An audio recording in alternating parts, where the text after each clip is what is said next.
Hey everyone, welcome to Raj economics and commerce classes. मैं हूं नीरज कुमार। जैसा कि आपको पता है कि सीयूटी पीजी इकोनॉमिक्स 2025 के लिए आप लोगों के लिए मैं पीवाईक्यू डिस्कस कर रहा हूं, है ना। 2024 का पार्ट 1 पार्ट 2 ऑलरेडी डिस्कस हो गया है। आज हम डिस्कस करने वाले पार्ट 3 जिसमें क्वेश्चन नंबर 31 से होगा, ठीक है। इसके पहले मैंने 2023 का शिफ्ट 2 का जितने क्वेश्चन से डिस्कस किया, शिफ्ट 1 में जितने क्वेश्चन थे वो डिस्कस किया, 2022 के सारे क्वेश्चन डिस्कस किया है, ठीक है। अगर उन वीडियोस को नहीं देखें तो काइंडली उन वीडियोस को जरूर देख लीजिएगा, है ना। तो चलिए आज हम लोग शुरुआत करते हैं आगे के क्वेश्चंस। तो क्वेश्चन नंबर 31 हमारे पास है। क्या कह रहा है? मैच करने वाला है। लिस्ट 1 और लिस्ट 2 दिया हुआ है, ठीक है। लिस्ट 1 में यहाँ पे हमारे पास है कुछ थ्योरीज है ना, और उसका जो ऑथर है या फिर क्या बोला जाए, नेम ऑफ द थ्योरी है ना, ये दिया हुआ है। लिस्ट 1 में बुक का थ्योरी है, लिस्ट 2 में उसके ऑथर है, ठीक है। कहता है थ्योरी ऑफ मॉरल सेंटिमेंट्स, है ना। ये थ्योरी ऑफ मॉरल सेंटिमेंट ये एडम स्मिथ के द्वारा लिखा गया, याद रखिएगा ये, ठीक है। थ्योरी ऑफ सरप्लस वैल्यू ये कार्ल मार्क्स से रिलेटेड है। आप लोग को पहले भी ऐसा क्वेश्चन पूछा हुआ है, बताया था मैंने। जनरल थ्योरी ये केन से रिलेटेड है ना। और ऑन लिबर्टी ये जो है जेएस मिल के द्वारा लिखा हुआ है, ठीक है। तो ये 2 होगा, है ना। कहीं ऑप्शन 3 4 1 2 3 4 1 2 बिल्कुल option number 4 this is the correct answer. Clear है? चलिए क्वेश्चन नंबर 32 अब हमारे पास है। ये कह रहा है arrange the following event on a chronological order, है ना। इसको अरेंज करना है क्रोनोलॉजिकल ऑर्डर में, ठीक है। क्या है भाई? न्यू इकोनॉमिक पॉलिसी, आपको पता होगा 1991 में आया हुआ है ये, ठीक है। फिर है हमारे पास ड्रेन ऑफ वेल्थ, ये दादा भाई नौरोजी के द्वारा बताया गया था। 19th सेंचुरी था ये हमारा, ठीक है, 19th सेंचुरी में ही, ठीक है। फिर व्हाइट रिवॉल्यूशन की जब भी बात होती है तो व्हाइट रिवॉल्यूशन कब आया आपका, आपको पता होगा 1970s में आया है, ठीक है। और मोनोपोलीज इंक्वायरी कमीशन, है ना, पावर कंसेंट्रेट ना कर जा रहा हो एक जगह, ठीक है, उसके लिए बनाया गया था। ये 1964 या फिर 1964 में आया है, ठीक है। तो अरेंज कर लीजिए। सबसे पहला होगा ड्रेन ऑफ वेल्थ, है ना, पहले बी, फिर डी, फिर सी, फिर ए, है ना। B D C A, B D C A, हाँ, option number 2 this is the correct answer. Clear? चलिए नेक्स्ट क्वेश्चन हमारे पास है। कहता है which of the following are correct in the context of inflation. Inflation के केस में कौन से सही हैं? Higher aggregate demand may lead to demand pull inflation, बिल्कुल सही है। जब हायर एग्रीगेट डिमांड होगा इसका मतलब है वहां पे डिमांड पुल इन्फ्लेशन है, ठीक है। Higher cost of production may lead to cost push inflation, बिल्कुल कॉस्ट पुश इन्फ्लेशन का यही हमारा सही है definition. Higher international food and fuel prices may lead to inflation, देखिए हम जो फ्यूल वगैरह खरीदेंगे वो महंगा होगा, ऑब्वियसली इन्फ्लेशन आएगा, है ना।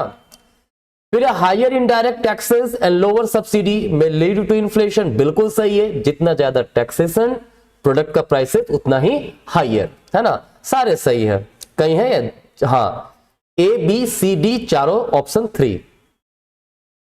नेक्स्ट क्वेश्चन 34 नंबर हमारे पास है। कहता है arrange the following rates in ascending order, है ना। रेपो रेट है, लेंडिंग रेट है, डिपॉजिट रेशियो है, रेट है, और रिजर्व रेपो रेट है, ठीक है। देखो सबसे कम इसमें होता है रिवर्स रेपो रेट, है ना। उसके बाद है रेपो रेट, क्योंकि रेपो रेट जो होता है रिवर्स रेपो रेट से थोड़ा सा ज्यादा होता है ना। फिर हमारा आता है डिपॉजिट रेट, और लास्ट में आता है लैंडिंग रेट। लैंडिंग रेट सबसे ज्यादा होता है। तो डीएससीबी कहीं है, डीएससीबी ऑप्शन नंबर 1 में है, ठीक है।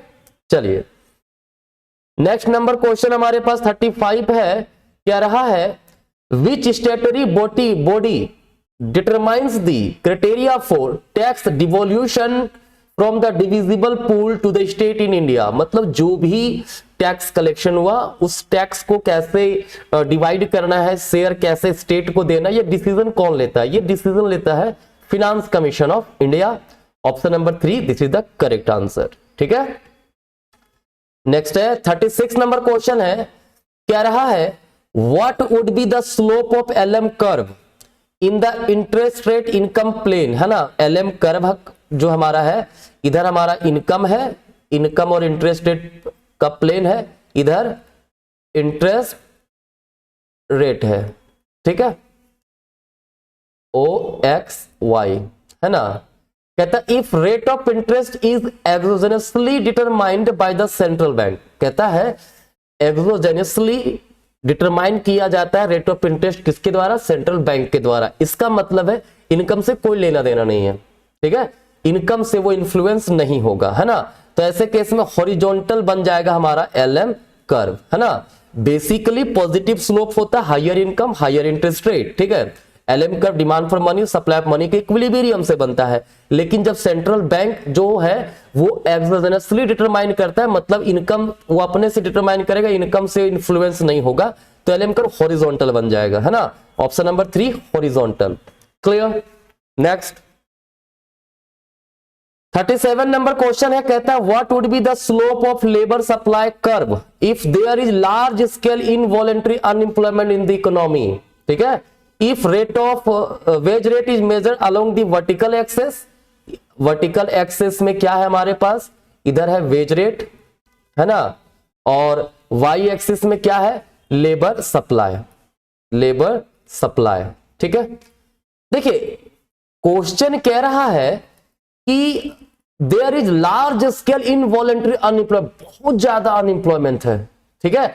तो भाई ऐसे केस में वेज से इन्फ्लुएंस नहीं होगा, ये लेबर सप्लाई जो होगा ना, लेबर सप्लाई हॉरिजॉन्टल हो जाएगा, मतलब एक फिक्स वेज रेट पे कई लोग हो सकते हैं जो काम करने को रेडी होंगे, ठीक है। तो यहां पे क्या हो जाएगा, लेबर सप्लाई जो है वो हॉरिजॉन्टल होगा, हॉरिजॉन्टल ऑप्शन नंबर 1, ठीक है। क्योंकि यहां पे पॉजिटिव रिलेशन नहीं आएगा वेज और लेबर सप्लाई के बीच में कि वेज बढ़ेगा तभी लेबर सप्लाई बढ़ेगा। अरे ऑलरेडी यहां पे लोग बहुत ही ज्यादा बेरोजगार हैं, ठीक है, तो फिक्स वेज रेट पर भी कई लोग काम करने को रेडी रहेंगे, ठीक है। चलिए क्वेश्चन नंबर 38 कह रहा है tax holidays and cash grant are example of, देखो ये सब्सिडी का एग्जांपल है, टैक्स हॉलीडेज दिया जाता है, कैश ग्रांट्स दी जाती है, these are the example of subsidies, बाकी कोई ऑप्शन मैच कर भी नहीं रहा है, ठीक है।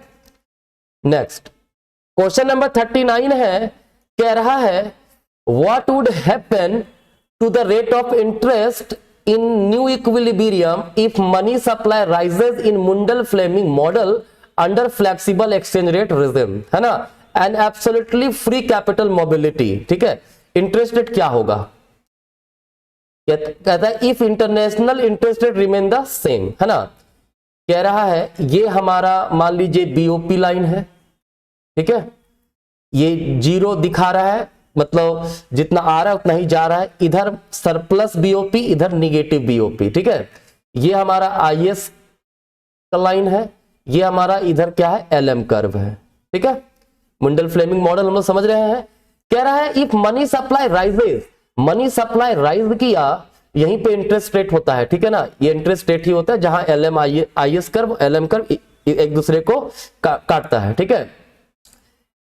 मनी सप्लाई बढ़ा मतलब LM कर्व जो है वो राइट शिफ्ट कर जाएगा, तो नया इक्विलिब्रियम पॉइंट आ गया E पर, ठीक है। यहां पे क्या दिख रहा है, यहां पे दिख रहा है कि रेट ऑफ इंटरेस्ट घट गया, है ना, और डेफिसिट बैलेंस ऑफ पेमेंट में आ गया। रेट ऑफ इंटरेस्ट घटने से कैपिटल का आउटफ्लो होगा फॉरेन में, लोग फॉरेन में इन्वेस्ट करेंगे, ठीक है, और रेट ऑफ और बीओपी के डेफिसिट में आने के कारण जो हमारा करेंसी का वैल्यू है वो क्या हुआ, करेंसी का वैल्यू डेप्रिसिएट किया। जैसे डेप्रिसिएशन हुआ हमारे करेंसी का, तो हमारा क्या होगा, एक्सपोर्ट चीप होगा, एक्सपोर्ट बढ़ जाएगा, एक्सपोर्ट नेट एक्सपोर्ट बढ़ने के कारण IS कर्व जो है वो फिर शिफ्ट कर जाएगा, है ना, IS से IS 1 पर, जो कि यहां पे नया इक्विलिब्रियम बन जाएगा। यहां से दिख रहा है कि पहले इनकम लेवल Y था, अब इनकम लेवल Y1 हो गया, इनकम लेवल तो बढ़ा लेकिन इंटरेस्ट रेट जो है फिर से वही पॉइंट पर आ गया, R पर ही आ गया, ठीक है। तो interest rate will remain constant. Clear. चलिए नेक्स्ट हमारे पास है, कहता है if expected rate of return from investment project in India be 10% per annum, है ना, मतलब एक्सपेक्टेड रेट ऑफ रिटर्न कितना है, 10% का है, ठीक है। मतलब 100 मिलियन अगर कोई खर्च करेगा तो 110 मिलियन उसको प्रॉफिट मिलेगा, मतलब टोटल मिलेगा। If the exchange rate become rupees 88 per USD from rupees 80 USD in 1 year, what would be expected amount of profit in term of US dollar from an investment project of 100 million USD in India from the point of view of an investor from the USA? है ना, simple question है, कहता है 10% पर NM का profit मिलेगा, ठीक है, वो इन्वेस्ट किया इंडिया में, लेकिन इस केस में क्या हुआ, जो रुपीज $1 बराबर था पहले 80 रुपीज, अब हो गया 88 रुपीज, ठीक है ना। तो ऐसे केस में $100 मिलियन जो खर्च किया उस पर क्या बेनिफिट उसको मिलेगा, ठीक है।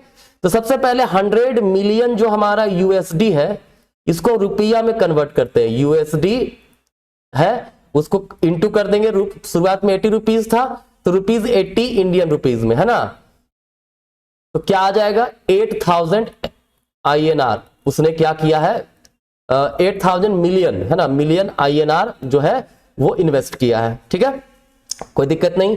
रिटर्न कितना मिलने का उसको है 8000 इंटू 10% ना, 10% का मतलब जितना 100 रुपया अगर कोई इन्वेस्ट करेगा, ठीक है, तो टोटल उसको कितना मिलने वाला है, उसको 110 मिलने वाला है, ठीक है, तो इंटू कर देंगे 1.1, कितना मिलेगा उसको 8800 मिलियन डॉलर, ठीक है, हम डायरेक्ट कर दिए हैं, है ना। अगर आपको इंडियन रुपीज INR, है ना, अगर आपको मन है कि नहीं भाई इसको हम 10% बोले हैं तो 0.1 मल्टीप्लाई करेंगे, तो 0.1 मल्टीप्लाई करेंगे तो 800 आएगा, तो इसमें जोड़ना पड़ेगा तो 8800 होगा, ठीक है, तो मैं डायरेक्ट कर दिया हूं, है ना, इतना हो गया। अब हमें पता करना है कि उसको यूएसडी के टर्म में उसको कितना रिटर्न मिला, तो 8800 बटा कितना हो गया, अब रुपीज 88 हो गया है, $1 बराबर कितना आया 100 USD, 100 मिलियन USD आया, मतलब इन्वेस्ट किया था 100 मिलियन USD और अभी भी उसको मिला उतना ही, मतलब कोई प्रॉफिट नहीं, जीरो, ठीक है। चलिए next question, arrange the following statement based on Keynesian theory, है ना, केन्सियन थ्योरी के आधार पे इसको बताना है, ठीक है, मतलब कौन कौन क्या कैसे कब होता है, ठीक है। याद रखिए केन्स ने हमेशा फोकस किया है गवर्नमेंट स्पेंडिंग को, ठीक है, तो यहां पे सबसे पहले हम लोग गवर्नमेंट स्पेंडिंग लेंगे, गवर्नमेंट एक्सपेंडिचर राइजेज, है ना, पहला सी, जब गवर्नमेंट एक्सपेंडिचर राइज करेगा इसका मतलब फिजिकल डेफिसिट राइज करेगा गिवन रेवेन्यू रिसिप्ट, ठीक है, जितना ज्यादा सरकार खर्च करेगा उतना ज्यादा फिजिकल डेफिसिट होगा। फिजिकल डेफिसिट होने से क्या होगा भाई, level of aggregate income rise करेगा, है ना, सरकार जितना ज्यादा खर्च करेगा फिजिकल डेफिसिट आएगा, तो उससे क्या होगा, लेवल ऑफ इनकम इकोनॉमी में बढ़ेगा क्योंकि सरकार खर्च कर रही है, इससे एग्रीगेट डिमांड एग्रीगेट सेविंग जो वो बढ़ेगा because it is the function of GDP rise, है ना, तो B CDAB option number 2 clear है। चलिए 42 नंबर क्वेश्चन है, कहता है suppose a small country imposes an import tariff on a good, which of the following statement false. एक small country है, टैरिफ इंपोज किया है फॉरेन गुड्स पे, तो क्या होगा, consumer surplus from the good will decrease, नहीं कंज्यूमर सही तो है, ये सही है, हमारा फॉल्स पूछा है ना, तो ये एक्चुअली में है सही, तो ये तो नहीं होगा। Producer surplus from the good will decrease, ये गलत है, प्रोड्यूसर सरप्लस इंक्रीज हो जाता है, जब जो डोमेस्टिक प्रोड्यूसर होंगे ना उसका सरप्लस बढ़ जाता है, क्योंकि वो अब ज्यादा गुड्स बेच पाएंगे, ज्यादा प्रोडक्शन कर पाते हैं, जब इंपोर्ट टैरिफ लगाया जाता है तो डिक्रीज इन क्वांटिटी इंपोर्टेड, ये भी सही है। फॉल्स पूछा है तो ऑप्शन नंबर 2 करेक्ट होगा, ठीक है। चलिए नेक्स्ट क्या है हमारे पास, नेक्स्ट है 43 नंबर क्वेश्चन, कहता है arrange the following in a correct order, ठीक है, इसको करेक्ट ऑर्डर में अरेंज करना है। क्या कह रहा है, देखिए यहां पे देखो रेपो रेट अगर इन क्या हुआ राइज होगा, ठीक है, तो रेपो रेट के राइज होने से क्या होगा भाई, इन्वेस्टमेंट कम होगा, ठीक है, और पॉलिसी इंटरेस्ट जो घटेगा तो इन्वेस्टमेंट भी कम होगा क्योंकि लोन लेना महंगा होगा, है ना, उससे क्या होगा, इंप्लॉयमेंट एंड इनकम कम हो जाएगा, ठीक है, और इंप्लॉयमेंट इनकम कम होगा तो इससे क्या होगा, डिमांड पुल इन्फ्लेशन भी कम हो जाएगा, तो DBAC option number 3 this is the correct answer, है ना। चलिए क्वेश्चन 44 है, ये मैच करने वाला है, कहता है बहुत सारे ऑप्शन दिए हुए, देख लेते हैं। Supply creates its own demand, Say's law option number 2। Rational expectation new classical model था भाई हमारा, 4 हो जाएगा, ठीक है। Money supply is demand driven and credit led, ठीक है, ये पोस्ट केन्सियन अप्रोच है। Money supply is exogenously given, ये हमारा मॉनेटरिज्म का कंसेप्ट है। तो 3142 option number 4 this is the correct answer. ठीक है, चलिए नेक्स्ट हमारे पास है 45 नंबर। क्या कह रहा है भाई, physical deficit, primary deficit, revenue deficit, current account deficit, सबको मैच करना है। करंट अकाउंट डेफिसिट क्या होता है, import minus export of goods and services, option 1 हो गया। Revenue deficit, revenue expenditure minus revenue receipts, है ना, ऑप्शन 2। प्राइमरी डेफिसिट क्या हो गया, physical deficit minus interest payment, option 3।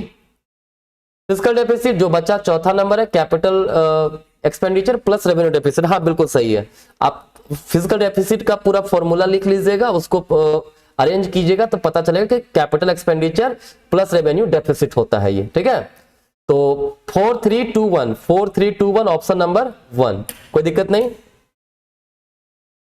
तो ये था हमारा 15 क्वेश्चन आज भी डिस्कस हो गया आपका, है ना। तो चलिए मुलाकात करेंगे नेक्स्ट क्लास में बाकी क्वेश्चन को लेकर के, है ना। जल्दी खत्म, आपके एग्जाम के पहले मैं खत्म कर दूंगा 24 के सारे क्वेश्चन। ठीक है, कुछ इंपॉर्टेंट क्वेश्चन भी मुझे लगेंगे तो मैं वो भी बता दूंगा, है ना। चलिए धन्यवाद।